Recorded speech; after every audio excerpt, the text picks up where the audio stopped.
我參加呢個活動之前，我都有學過唱歌嘅。咁但係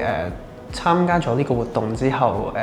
佢教咗好多用肌肉啊，或者放鬆啊、拉筋啊，好多唔同嘅方法，同埋佢教咗好多關於啲肌肉啊。唱歌對我嚟講係一個唔可以話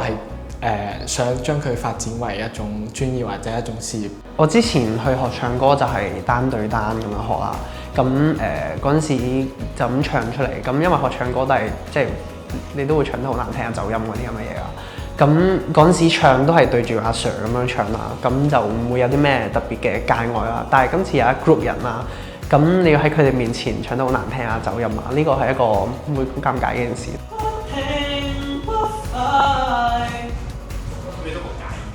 但係最後都係突破咗，同埋更加去虛心咁樣去學習點樣唱得更加好聽。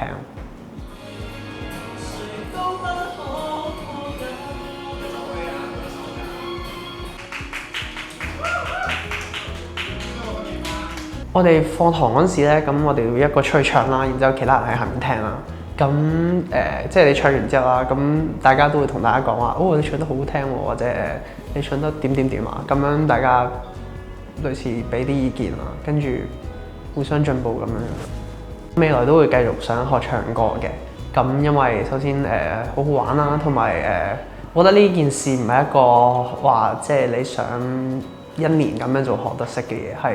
因為我嚟上次學唱歌同埋今次已經隔咗好耐啦，咁我 feel 到我已經好多嘢都係已經唔記得晒啊，同埋係